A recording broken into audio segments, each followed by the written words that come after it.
All right, what's going on, everybody? For Cryptocurrent, I'm Stephen Miller, and you're watching Cryptocurrent Live. I'm joined by my co-host Richard Carthon. Richard, how are you doing today? Doing great.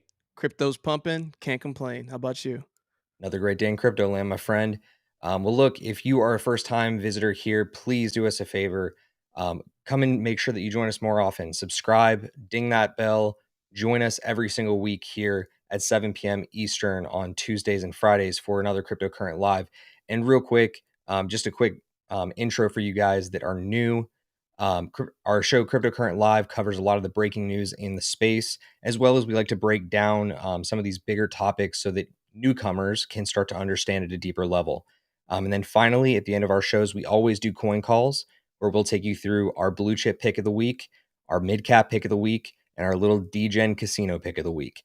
So, Richard, before we dive right in, tell me a little bit about what you're seeing right now in the market. Just give me a little bit of a broad overview. Broad overview. Bitcoin is pumping, so therefore everyone is watching what's going on. Bitcoin's pumping, Ethereum's pumping. Um, Oh no. Did we lose Richard? Well, I think we may have lost Richard for a second there. Hopefully, Richard will be back with us in just a second. But I think what he was about to say is that Bitcoin is currently pumping, and we are in really good shape in the market. But let's go ahead and pull this screen up real quick, um, and hopefully he'll be able to rejoin us in a second here. Oh, is that him? Are and you he's back. back? Wow, man, one heck of a way to start the show. You know, the best way, right? Just got to keep people on their toes. So I don't know what was heard, but just a quick back overview. Bitcoin's pumping, Ethereum's pumping, more money's flowing into crypto, and we're seeing Bitcoin dominance start to trek back up. So a lot of people are going to start paying attention to everything that's going on in the market. The big play that we've always been talking about, the potential run up to $100,000 Bitcoin, is crucially in play, especially as we look at Bitcoin's all-time highs, which is around 64,800. It approached it today, so there's a chance while we're even during this call, it could break through that, which would be absolutely insane. So that's what a lot of people are looking for right now, which could lead to a lot of people starting to pour in even more money. So that's what I'm looking for. But what are you looking for in the greater?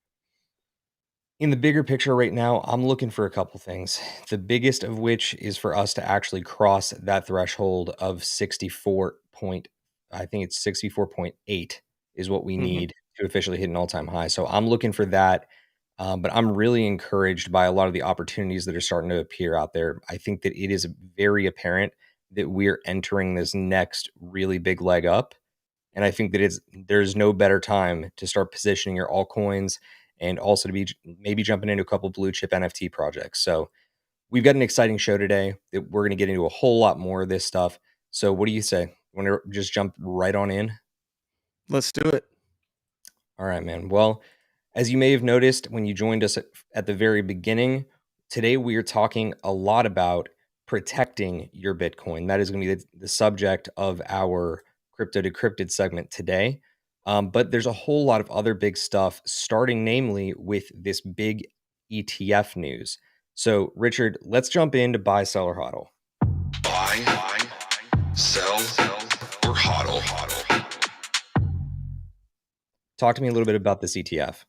So the big news of last week that bled into this week, last Friday, it came out that the Bitcoin ETF was going to be approved. And yes, indeed, the SEC said we are not going to stop this. So ProShares Bitcoin Strategy ETF went live today, which is huge news, which means that the greater equities market can now start to put some money into Bitcoin. The ETF holds Bitcoin futures contracts, and Grayscale's filed to convert GBTC to a spot ETF, which is all fancy jargon, which means there's more access for people to get into Bitcoin futures. So right now, Grayscale currently holds about 3.4% of the global BTC, and they've been scaling in. Um, I still think Grayscale, when you go back and look, they're going to be the next Warren Buffett's company. It's just going to be massive, especially as it continues to appreciate in value. And it's going to be the next Berkshire Hathaway purely from Bitcoin. It's going to be absolutely insane. And as we look at this, the Treasury is continuing its opposition to crypto. However, the SEC, Securities and Exchange Commission, decided that they are not going to go after crypto, which is a ginormous win for Bitcoin and the greater crypto world. So why is this important? One, it's making Bitcoin reach new all-time highs. Two, it means that for all those people who are worried about crypto taxes, it looks like the SEC is not trying to really breathe down your throat right now, which is another great thing. And then three, it means that for the equities market, they've been looking for a way to have that safety, that they know that if they hedge against what's going on in the regular markets into cryptocurrency, that would the SEC go after them, et cetera, et cetera. And they just got the blatant, no, they're not going to do that. So this could be that exact moment of where we just see an absurd amount of money start flowing into crypto. And today could be the first day of where we see that potential rise up to a potential $100,000 Bitcoin. Exciting news. Yeah, no doubt. And I think the two or three things that I want to give a little bit more clarity to our listeners on here is that with this ETF approval, we're talking about Bitcoin futures contracts. So those are the contracts that are already trading on the CME, I believe, which is the Chicago Mercantile Exchange. Those contracts basically are what are in play for, whether or not you want to long or short, or basically purchase an option as to whether or not you think Bitcoin's going to go up or down. Grayscale is actually currently filing to convert their GBTC fund, which again is a fund, into it's a trust. It's not a fund. Similar concepts, different though in the eyes of the SEC. They're trying to convert GBTC into what's called a spot ETF. That means that the ETF itself is backed by Bitcoin holdings. So literally backed by the Bitcoin that is held by Grayscale. So it's a really interesting situation you have going on here. But Richard, are you buying, selling, or hodling on this? Bye, bye, bye, bye, bye, bye, bye. Yeah, Not financial advice. I would have to agree. Are you buying into the Bitcoin strategy ETF, or are you buying Bitcoin period? Bitcoin period. Okay. So Bitcoin's always going to be a buy and hodl for me, but like news like this, like buy. Yep. Totally agree. Let's jump into the next segment. Next up, we've got this really, really incredible news. As some of you who have followed the NFT space have come to know, there is this incredible project out there called Art Blocks. And in Art Blocks, there is what is considered the gold standard. You have ringers, you have Fidenzas, and that's the very cream of the crop. So the artist behind Fidenza has just announced that he will be debuting his brand new collection as an Art Blocks Playground project, which is the tier below Art Blocks Curated. And it's in partnership with Bright Moments New York. So you're going to be able to actually go online to buy a golden ticket effectively to participate in this draw. Breaking news. Well, sorry, guys. We got to jump ahead for one quick second here. This just came through. Coinbase has officially partnered with the NBA. No. No way. This is absolutely brand new news. Coinbase has officially partnered with the NBA. They're the official crypto partner of the NBA. What do you think? Oh my gosh. You want to talk about the NFT play? NBA Top Shelf. Sorry. Oh my goodness. This is going to open up so many things. You're talking about players going to start getting paid in crypto. You're talking about this. Okay. This is huge. This is massive. Oh my gosh. This is a huge buy for me. Sorry. Period. Yeah, look, this is still developing, guys. All three of these are still developing pieces. I want to make sure that we share them right now, though, while the press is hot. We got one other piece right now. Actually, Bitcoin is battling for 64.8. By the end of this show, it very well could overtake it. And also, I want to make sure that I call back to another really important piece of breaking news. Richard, in fact, survived his bachelor party this weekend. All three are equally important to the cryptocurrency space. But let's jump back into what we were actually talking about. So, with this Fidenza news, talking about Tyler Hobbs and his brand new collection that he's doing with Bright Moments called Incomplete Control. Take that however you want, whether that means that you are in complete control or simply in complete control. It's a really interesting project to me because it's a even more limited release than Fidenza was. Okay. Again, Fidenzas are currently selling at a floor of 150 Ethereum. Like, just take that into account here for a second, Richard. Like, that's just disgusting. Yeah, That's such an inordinate amount of money to think that you're buying like a piece of art. I mean, yes, you're buying a piece of art, but ultimately you're buying like a picture online. It's crazy. So to me, I think this entire thing is going to be absolutely a huge hit, regardless of what it looks like. But the entire collection is going to be limited to 100 pieces, and it's going to be distributed through this like Dutch auction format. So you're going to be able to go and enter this Dutch auction to purchase one of these golden tickets, and the auction will start at 500 Ethereum per token. That means at the very beginning, if you decide that you want to go and purchase one of these tokens for like straight away, guarantee your spot, you're going to pay 500 Ethereum. And it that's sounds like the sick. most ridiculous thing in the whole world, but you've got so many big players out there that are dropping thousands of Ethereum for premier pieces in the Fidenza collection and in the Ringers collection from Dmitry Cherniak as well. So I would not be shocked if these 100 pieces get snapped up really quick, well above 100 Ethereum. But basically, for those that don't know, a Dutch auction works really uniquely. You start at this high price point, and every 5 minutes, the price point drops like a specific increment until eventually it gets to a resting floor. That resting floor is the absolute bottom price that the audience would be willing to pay for a golden token. So in this case, that resting floor is going to be 5 Ethereum. So I think that means the auction itself is going to probably go for about an hour and a half, and it'll decrease in increments like every 5 minutes. It's really interesting to me at large. But what do you think about this right now? It just goes to show that the NFT space is alive and well, and that if you're a blue chip, a premier player in the space, this is the type of play that you can make and have a lot of success with it, especially if you're providing value back to your your audience and everyone who is part of your community.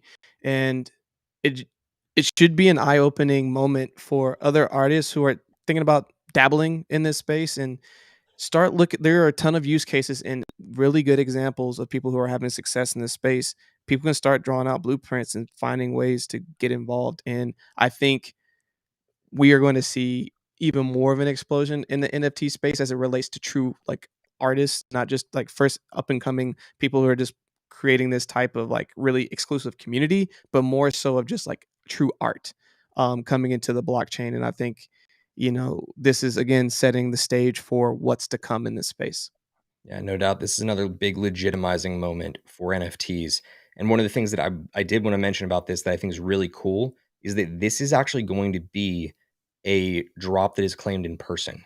So you're going to be able to go online October 22nd to enter that Dutch auction and bid for the golden token. But you get that golden token and you're going to have to redeem it in person December 9th through the 12th at Bright Moments New York Gallery. So you're going to be able to actually take part in this exhibition and purchase one of those pieces from your Dutch auction token. Kind of interesting stuff. We've seen it a little bit before, but not too extensively. So the fact that Tyler Hobbs is adopting that as his practice for this new drop, I personally think is pretty freaking cool. But that is what I think about this current Art Blocks news. And I will tell you right now, I'm buying Art Blocks either way. And again, I don't consider that financial advice. In my opinion, when you're looking at the NFT market, it's all so subjective. It's all very personal. So none of this can be financial advice. Take that for what you will. Again, this is a friendly reminder. Everything we bring you here at Cryptocurrent, and especially on Cryptocurrent Live, is strictly crypto speculation and commentary. We're here to give you the information. You decide what to do with it. So let's move forward into the next piece. Richard, tell me a little bit about what's going on with Facebook and their recent partnership with Coinbase. So, everyone's favorite platform to deal with, LOL. Facebook has partnered with the big player in the crypto space right now, which is Coinbase. Coinbase is going to coordinate logistics of the rollout for the Facebook Novi wallet. Novi is heavily reliant on Paxos dollars, so USDP. I'm just going to call this Facebook coin because it's easier that way. So FBC. Facebook chose USDP for regulatory reasons, and the reason being is Coinbase has passed all of the regulatory things needed possible to be able to go and be listed in the stock market, and has already been through that. So that instead of Facebook trying to go and having to deal through all this, they wanted to partner with someone that they knew already they weren't going to have to worry about the SEC breathing down their throat.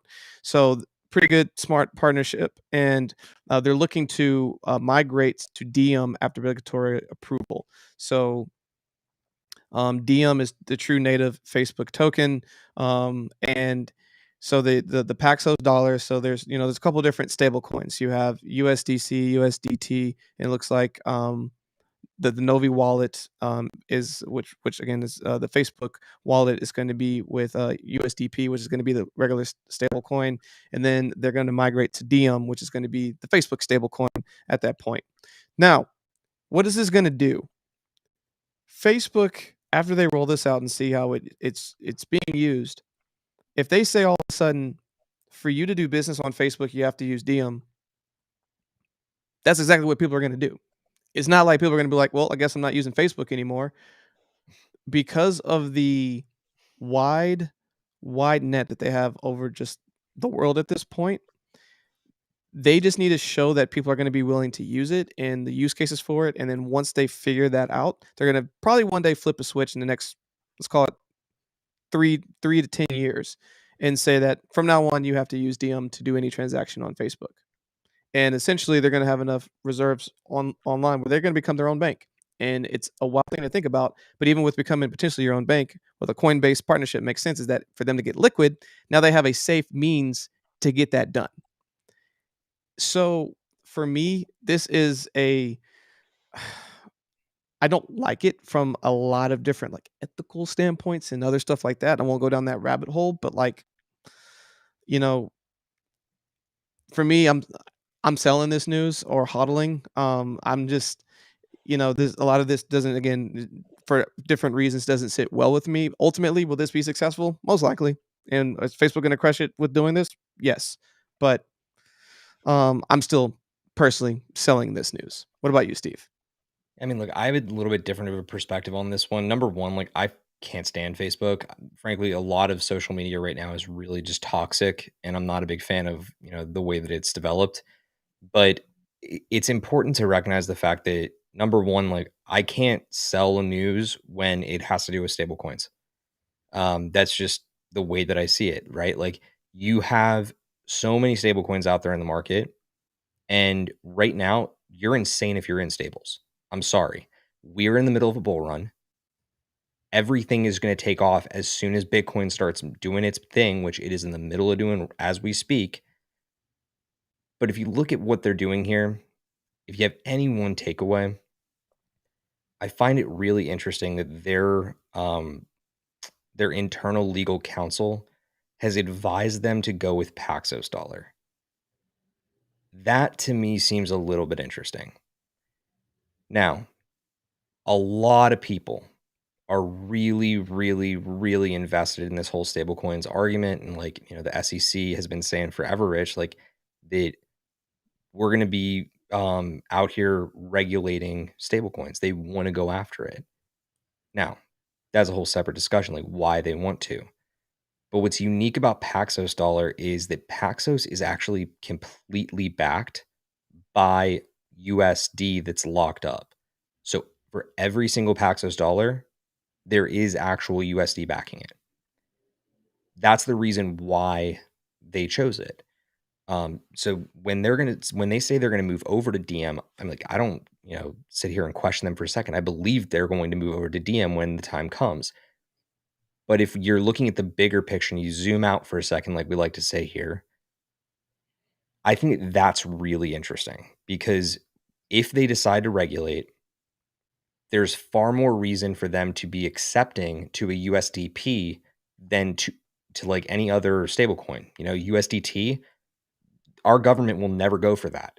Magic Internet money, they may be forced to go with that because it's a convertible, right? So to me, the news has way less to do with like Novi Wallet and all these other options that Facebook's putting out, has a lot more to do with stables that are okay in the eyes of our regulators. That's really interesting to me. So Yeah. I'm going to hodl on it for sure. But let's go back to some of those breaking pieces earlier. Was there anything else that you wanted to bring up about this partnership with the NBA or the current pump and challenging the all-time high? Or do you want to tell everybody about your bachelor party? I mean, shit. Well, we're just gonna talk about the Bitcoin challenging. Let's just say the bachelor party was absolutely amazing. You should have been there. But the challenging the all-time high today's gonna be, I think, a crucial moment. I think it happens potentially by the end of the day, and if not, pretty early into the night. And after it hits that threshold, what we're gonna have to watch and see is when it pumps higher to potentially 65 or 66, if it can potentially push past 66, 67. I think 67 is the next kind of level of potential resistance. If it breaks through that, we're gonna see 70. And once we get to 70, that puts 100K on the table. And that is as crazy as that potentially sounds, like $100,000 Bitcoin is still on the table to wrap up this year, which is a pretty insane thing to think about. So I'm just excited for that, and that's what I'm going to be looking out for. Yeah, I think that there is one other piece to this that like I want to mention about the NBA partnership, and I want to get your thoughts on it. How pissed off do you think Samuel Bankman Fried is over at FTX right now? Trying so hard. I mean, I wouldn't be surprised if he gets the NFL with just like all the different stuff he has with like Tom Brady and everything else going on right now. I mean, dude, he got the Miami Heat arena. He got all of like the umpires' jerseys in the MLB. He's got so much already. I think he's what he's got. I think it's Serie A or BPL. He has a huge sponsorship over there with them. I mean, all of this is insane. But the fact that Coinbase has locked down NBA as the official crypto platform of the NBA, it doesn't get bigger than that because it's the only sport that's actually growing globally right now. Yep. Like, man, I like to me this is huge, and Yeah. I don't want to be insensitive. They did also sign the WNBA as well, so they've got both leagues. Sorry if I've offended anybody. Moving on. Our next segment, what we like to typically do around here on CC Live is make sure that we're educating. So we like to get into a little bit of a segment we like to call Crypto Decrypted. Crypto Decrypted. This week on Crypto Decrypted, we're talking about protecting your crypto assets. So, real quick to start us out, there's a very famous saying that has been, echoed through this industry as long as I've been in it, and as long as Richard's been in it, back to like 2017, which says, "No keys, no cheese," aka not your keys, not your crypto. Richard, can you explain this to our audience in a little bit more detail and kind of break it down so they can understand it as a beginner? Absolutely. So every single crypto that gets purchased on an exchange, even though it's sitting there and you can get liquid in it potentially, it does not mean that you own the keys, aka that you can do something with it. So, for a prime example, a lot of people on Robinhood, initially when they were buying their Bitcoin, Ethereum, Dogecoin, etc., thought that they owned that Bitcoin. But if you notice, you couldn't transfer it to another wallet. You couldn't move the money. You would have to simply sell it and convert it into another currency or potentially another type of trade. So you don't own that crypto. You may on paper own it, but that's not yours. If you had to leave the country or if you had to go somewhere and show proof of you owning that crypto on the blockchain, you would not be able to do that. So the way that you're able to get your keys is typically through a thing like a wallet. So there's hot wallets and there's cold wallets. So an example of a hot wallet would be like a MetaMask. So a MetaMask is an Ethereum wallet of sorts, where you're able to get a lot of different things on there. They also have recently allowed you to be able to do like Matic and BSC and a couple of others. But essentially, you would send your Ethereum there, and before you even set up the wallet, they give you these keys. They give you these special keys that you hopefully are going to go and write down. And I'm getting a little bit ahead, but basically, what you what you're able to do with those keys is that they're yours. Like if for some reason you left the country had literally no clothes, but remembered what those keys were, you could go to some electronic device, reinstall your wallet using those specific keys, and now you have your crypto all over again. Never in the world has there been a way for you to be able to leave and have that much access to your assets by simply knowing keyed phrases. So I'm just going to leave it there, and we'll start there as the basis. Yeah, and I think that sets us up proper. I mean, ultimately, that is what makes this one of the biggest, most significant wealth generation vehicles ever. Is the fact that it is not just about growing wealth, but it is about maintaining freedom. So that is ultimately why your keys matter. But again, if they're not in your possession, you're in deep shit. So let's talk about some of these ongoing security risks. And the first of which actually ties right back into what we were just talking about. And that's about getting off of the exchange, right? So when you typically buy crypto, there's what's called an on-ramp and an off-ramp. The on-ramp is how you get your fiat, basically your US dollar in most cases, onto an exchange where you can then translate that fiat over into a different crypto. Most people habitually will keep their cryptocurrencies on the exchange. There are a lot of exchanges where that is just completely inadvisable. A lot of people will tell you that some of the top exchanges, it's safe, it's okay. But the reality is that when you keep all your crypto on an exchange, it becomes extremely vulnerable.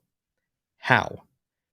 Great question, Stephen. Glad I'm having this conversation with myself. Anyway, the big reason why you have vulnerability there is if, like, for example, you have the exchange get hacked. All of a sudden, all the assets that you have on that exchange, because they have custody of your crypto, they're vulnerable. If your phone gets stolen and they can get into your accounts and you don't have proper security set up, you're vulnerable. If you have it all secured in a wallet, they have to have access and understand like where your private keys are to be able to send and receive. Pretty simple right there. The second thing that we have going on here with ongoing security risks is what's called SIM swapping.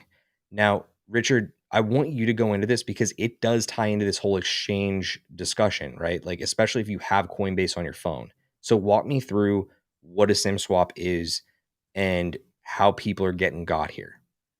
So, unfortunately, a lot of people, when they think about one of the security risks that are out there, is called two-factor authentication. We'll get into that a little bit later. But one way that you can set that up is, like, for example, on Google, if you were to put in your password and then you then have to like prove that it's yours by it sends you a text message and it says give us the four numbers or characters, whatever it is.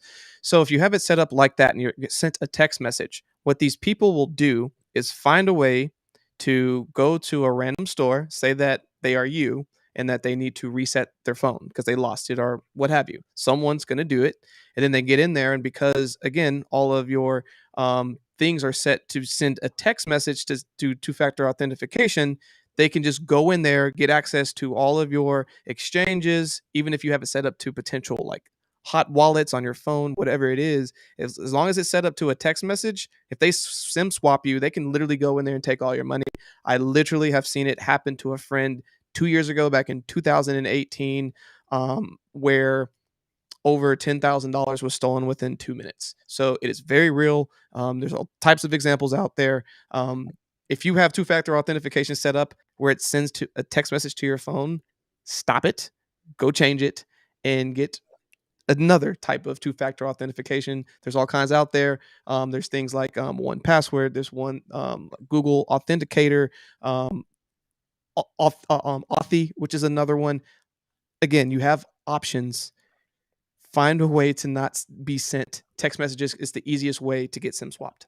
Yep, we're gonna get to more of these solutions in a minute.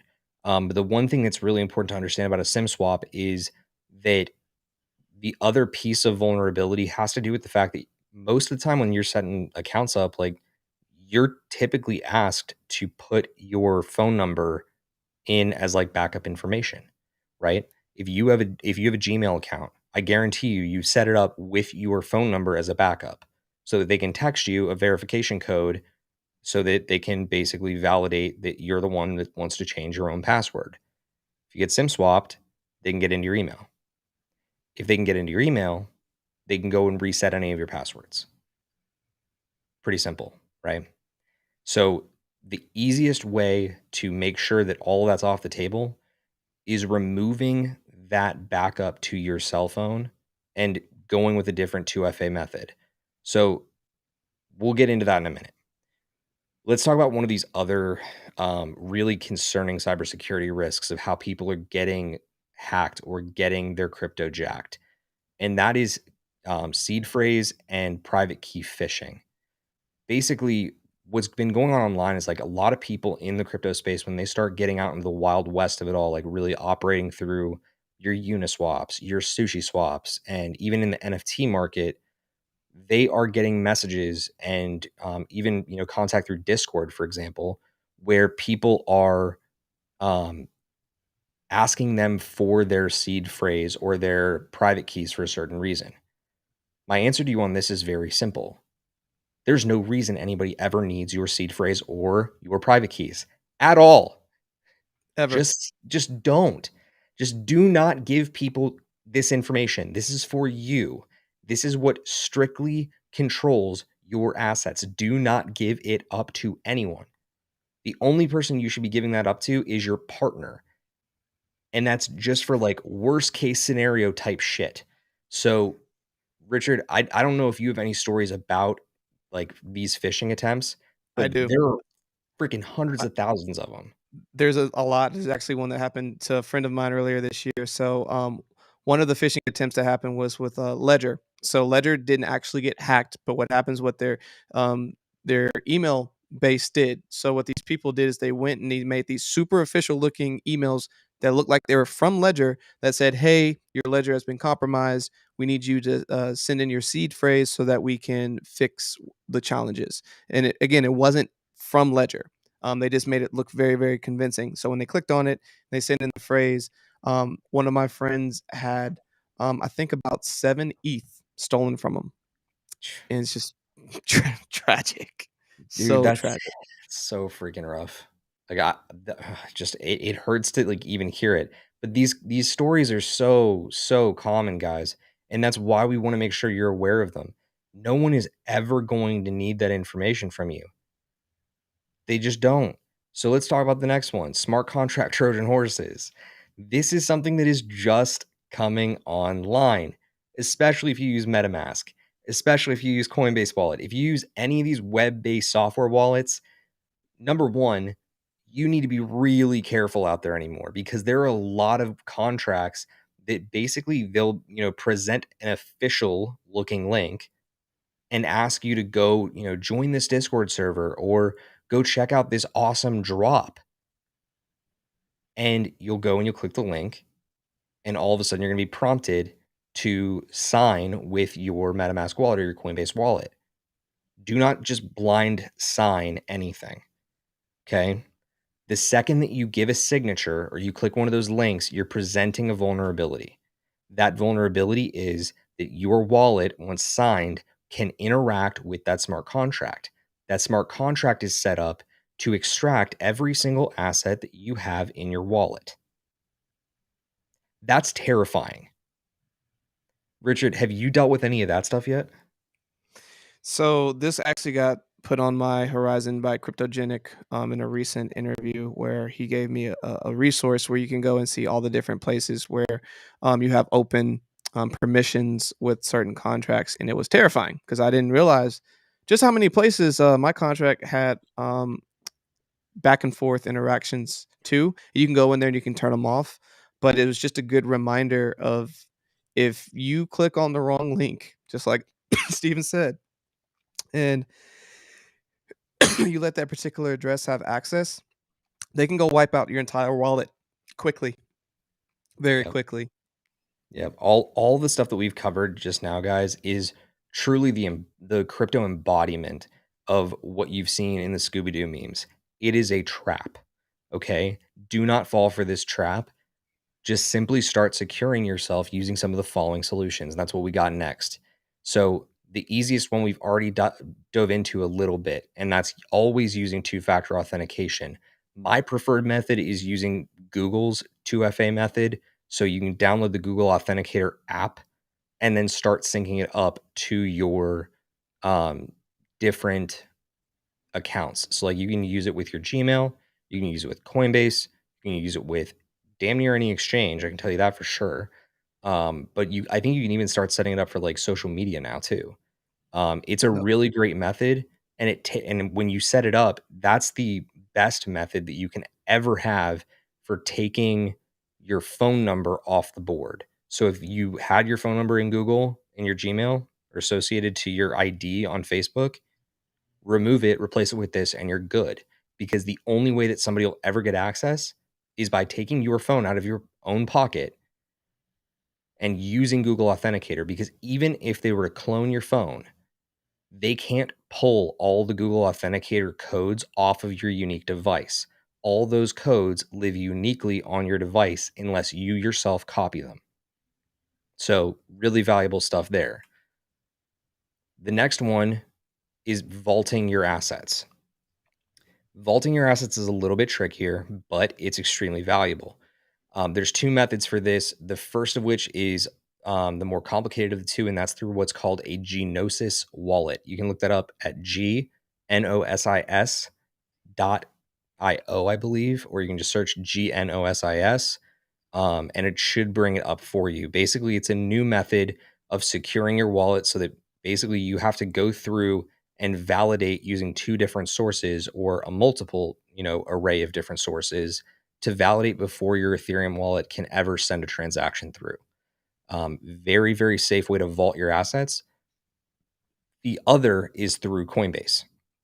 So Coinbase has its own vault protocol where you can basically move your crypto into a vault, and then to release it from the vault, you need to give multiple factor authentication via multiple emails, multiple authenticator apps, stuff like that. So you're making it more difficult for a hacker to get at your stuff. What's the downside?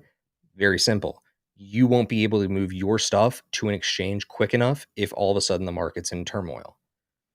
So, Richard, based on what you've got so far, what do you think is the better method? So for me, it's a two-factor authentication. The vaulting assets has everything to do with if you're just doing the longer play. So for example, for me personally, when it comes as it relates to Bitcoin, I have zero ambition on selling any Bitcoin at least until 2025. I will reevaluate 2025, but I'm not selling anything. So like to take some of that and go put it in a vault and like just know like, all right, well, I guess I can go reevaluate this January of 2025. That's it's a good call. But for the rest of it, because even with having a longer term play, if it's time to get liquid, I want to be able to get liquid, and I can't necessarily do that if it's in a vault. So that's kind of how I look at it. Yeah, I would agree with you. I think that's probably the best method that somebody can go with is like thinking about it in terms of long term versus short term. Like a lot of my Ethereum tokens that I've got, I'm not going to be keeping any of those into a bear market. I'm going to be trading out of them because, frankly, those are the coins that are going to get hurt the most. So you're freeing that capital up so that you can buy and have dry powder on the side during the bear market. You want to be prepared. You want to be set up right. If you secure all the long-term assets that that you don't want to have, sold, nobody can get at them. You're going to be, a lot more protected in the long run. The next one that we've got, which honestly, like I'm a huge fan of, is moving your seed phrase to cold storage. This essentially means that like you can take down your seed phrase and your immediate links, like your public key, where you would set the address that you would use to send and receive crypto, you would move that to what's called a paper wallet. Literally, you're taking all this down on paper by hand. You're never typing it out and printing it. You're just taking it out by hand. And then you're sealing that away in a vault or in a really safe place. I like this method because if you're looking at like true long-term storage, it makes a lot of sense because you know where that location is on the blockchain, but only you know where that cold storage option exists, which kind of also brings us to a hardware wallet. So that right there on screen right now, for those that are joining us via YouTube, we also recast this through our podcast platform. If you're on the podcast platform, come view us on YouTube. We'd love to have you over. But on screen right now, we've got the paper wallet. In the case of a hardware wallet, we're talking about more intricate tech.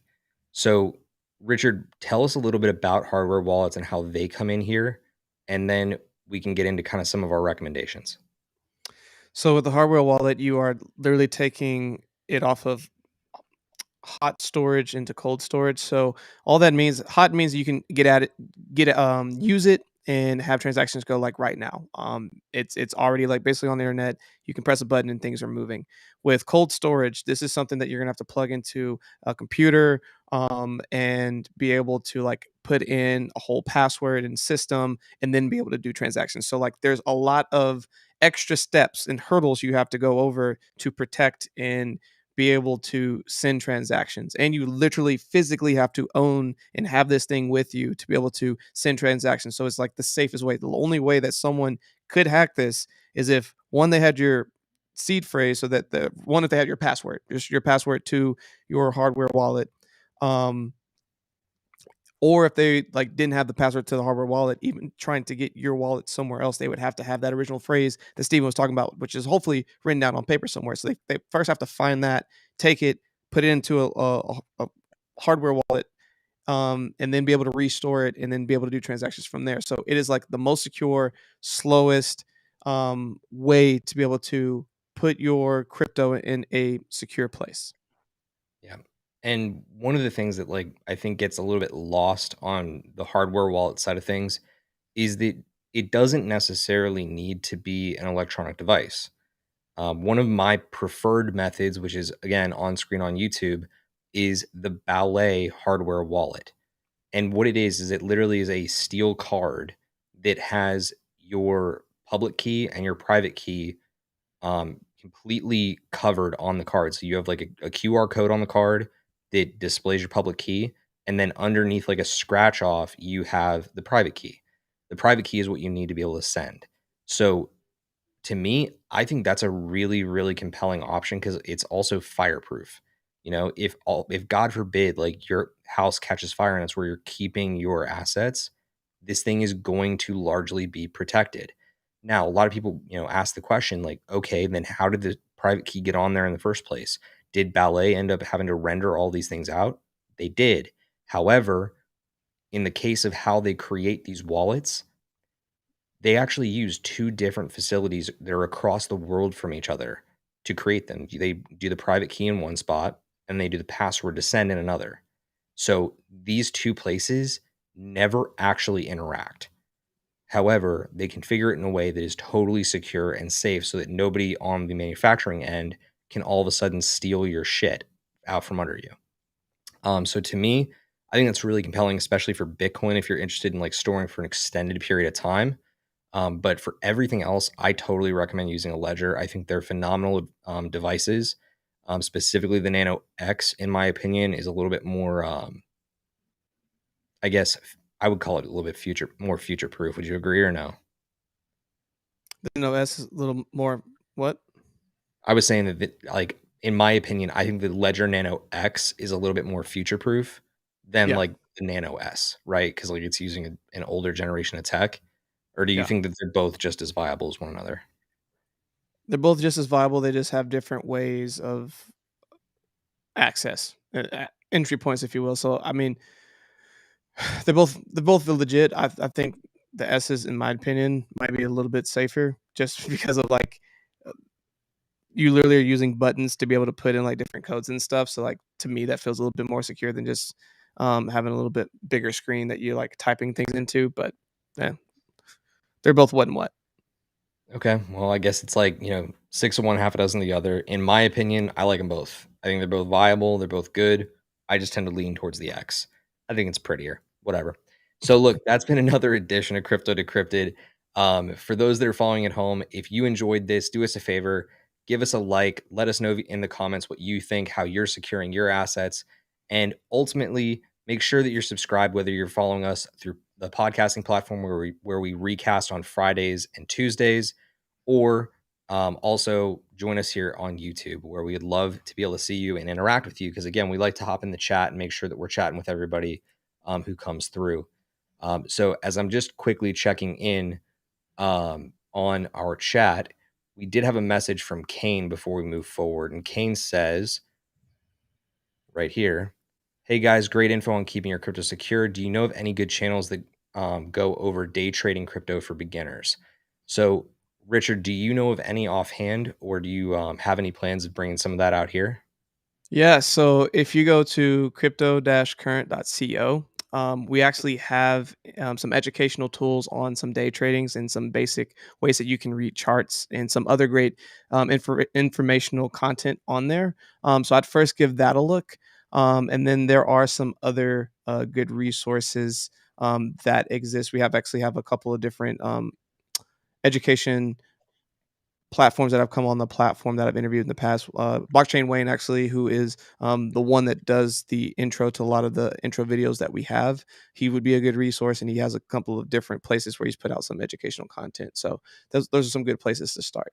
Yeah, it's a really good question, Kane. So thank you for submitting that. Again, if you want to add other questions into the chat, please feel free to. We're here to help you first and foremost. What we will make sure we do before the end of the day is we will make sure we add that into the show notes. So keep an eye out for that. We'll give you some links there to some valuable resources for day trading. But without any further ado, we love to get into this section of the show. It is called Blockchain Bets. Blockchain bets.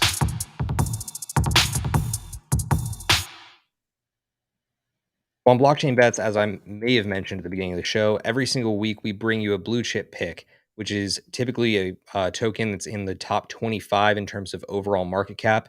Then we bring you a mid cap, which is between market cap position number 26 to 100. And then, of course, our little DGen casino play, our micro cap pick of the week, which is any coin or token that has a market cap between the 101st position and 300th. Occasionally, I may even throw an NFT in there. Who knows? But this week, I am going to pass it over to Richard to share his blue chip first. All right, so we've been talking about it all day. I'm going to keep pumping it up. Bitcoin, Bitcoin, Bitcoin. I think we're about to see new all-time highs. I think we're about to see, hopefully, our first taste of 70K, and hopefully it keeps ticking up from there. So I'm going with Bitcoin. Awesome pick. And in that similar vein, I am going to be going with Ethereum. Only reason is because typically speaking, Ethereum is what follows Bitcoin most immediately. And if I'm looking at the next week and trying to pick based on the week to week, Ethereum is going to make the most sense to have its natural pump following Bitcoin. Now, do I think that that is a guaranteed thing? Absolutely not. I think there is just as much of a chance that Bitcoin pumps past 75 and it takes us another 2 to 3 week delay until we see an Ethereum run. But I do believe that right now Ethereum is definitely positioned to pump, and I'm excited to see where it goes for the rest of this cycle. Next up, we've got our mid cap picks. Richard, what do you have for mid cap? So for my mid cap, I'm going to go with Decentraland Mana. So again, it is in the NFT space. They have digital land that you can go and buy. You can go build different buildings on there. You can go have NFTs that go into the Decentraland land where you can go and display all of your amazing things. And they've been having a couple of different announcements that have been kind of festering, and you're starting to see more of the community start to pick up even more now as well. And just I usually see once the NFT space starts picking back up that you see a lot more movement in the Decentraland space. So again, in this next week, because of I know Steve picked Ethereum and I picked Bitcoin. I think Ethereum's poised to still have a great week. I don't think it's going to be as good as Bitcoin personally, but when Ethereum is doing well, NFT market typically starts to you see some movement in there, and I think this is a potential good time for Decentraland to make another move up. So that's my pick. Awesome. My pick for mid cap this week is one that has popped into the top 100, I believe, for the first time in its history, but it's been around for a minute. It's called Stacks, and it goes under the ticker STX. I really like Stacks for the inverse reason to Richard and why he's kind of thinking about Decentraland. And it's because as we're seeing Bitcoin pump, there are very few projects out there that are trying to interface with Bitcoin. Yeah, there's bridges. Yeah, you've got, different wrapped Bitcoin mechanisms, but Stacks is doing something that's very novel. They are essentially building a platform to make Bitcoin programmable. So they want to allow people to have their own smart contracts that operate on the Bitcoin network and even allow for them to build dApps on the Bitcoin network. To me, that's really compelling because I think that we're going to start seeing these two pump in tandem throughout the rest of this cycle. So as Bitcoin pumps, my theory is that Stacks will pump as well. So that's why my mid cap pick this week is going to be Stacks. Now, for micro cap, again, we want to make sure that everybody understands here we are crypto commentators and market speculators. These are high risk assets. We are not advising you to invest in them. We are just giving you our thoughts on them. So please, if you are going to invest in them, do your own research and don't get wrecked. Rich, what is your micro cap pick of the week? My micro cap is Porta, which is Keon. So Keontae recently came out and recently repositioned itself under Porta. It's a Web3 based. It's creating its own type of blockchain. So on Web3, where things can be built on top of it, they've been just putting their head down and kind of just building. But they're finally starting to have some opportunities that are coming up that are going to have some unique partnerships and some unique launches that come on top of their blockchain. So it's already up, I think, in the last week or so, about 200%. I think it still has a lot of legs left, and it's one that I'm going to keep watching. So I'm going to put that on my choice for this week. Awesome. How about the last one? My last one this week is Bounce Protocol. Bounce Protocol is, in my opinion, one of the coolest platforms that has come out of this recent bull cycle. Bounce is specifically trying to create a mechanism for creators to have like their own unique platform where they can buy, sell, and trade, kind of like almost an eBay of services. But they just today got announced that they are going to be added to Coinbase. Why did they get listed to Coinbase as fast as they did? Well, because Coinbase themselves have invested in them.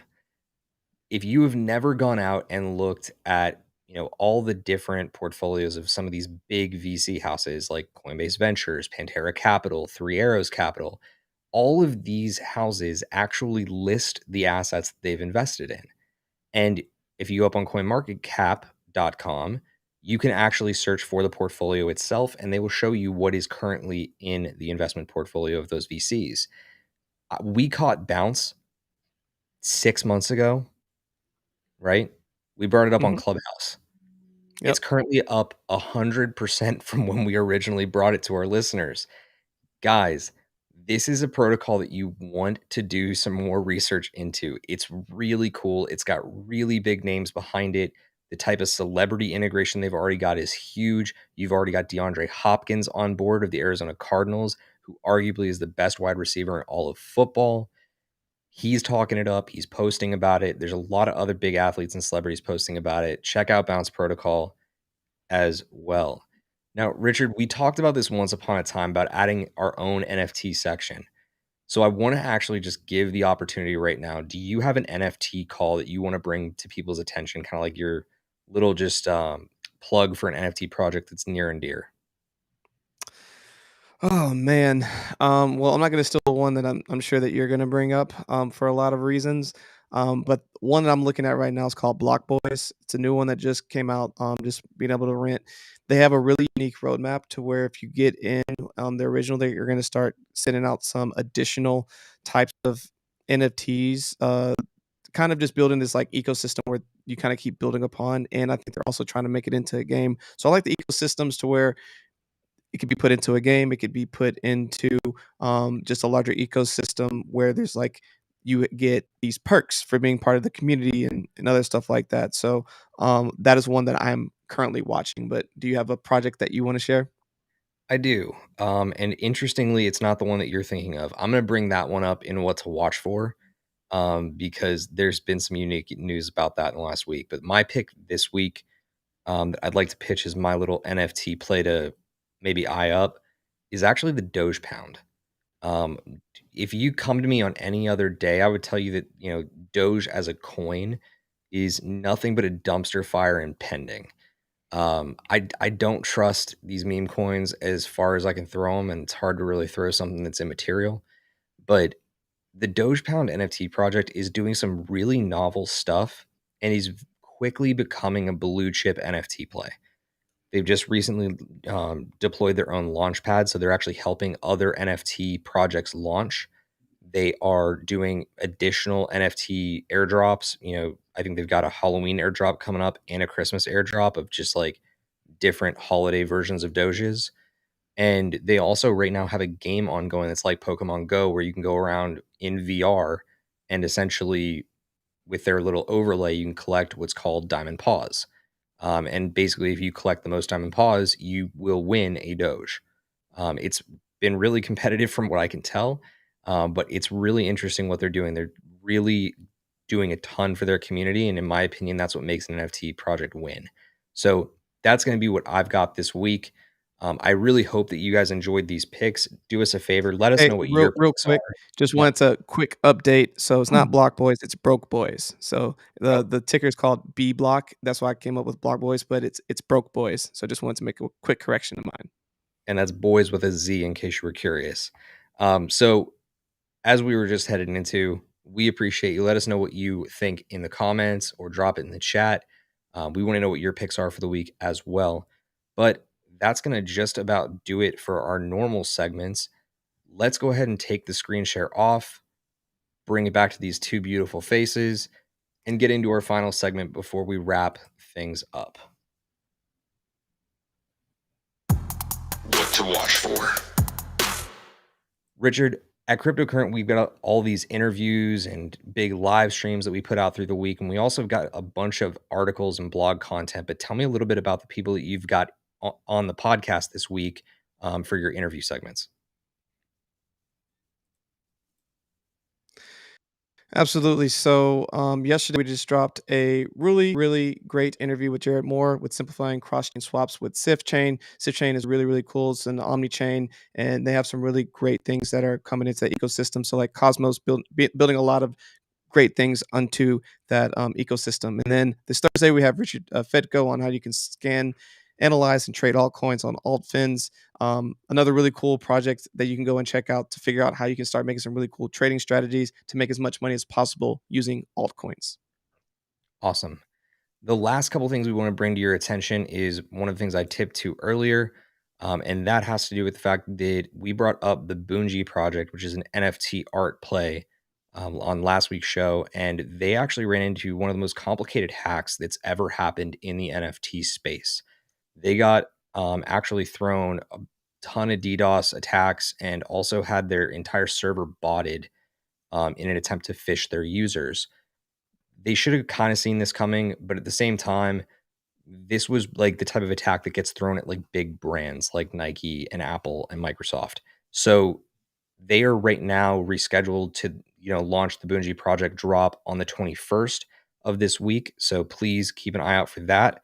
But also on, I believe it's going to be from Wednesday through Tuesday, the 26th, Chris is going to be breaking down a bunch of really great content here in short form. So make sure you check out Chris's content. I believe that's Crypto with Chris K. Just right here on the YouTube channel. It's exclusive for our YouTube viewers. Last but not least, I think we had one other piece of news, but I'm not really sure if we got it in here. Anyway, that's been Cryptocurrent Live for this week, guys. We appreciate you being here. We will be here again on Friday at 7 p.m. Eastern. Chris, stop putting stuff in the chat. You're interrupting the show. Anyway, Richard, we say a whole bunch of crap at the end of the show, and like I can't right now. So do you want to No, just say the you're all damn good. phrase and like get us I out of got here? you. Thank you for everyone listening. Everyone stay cryptocurrent. Peace, y'all.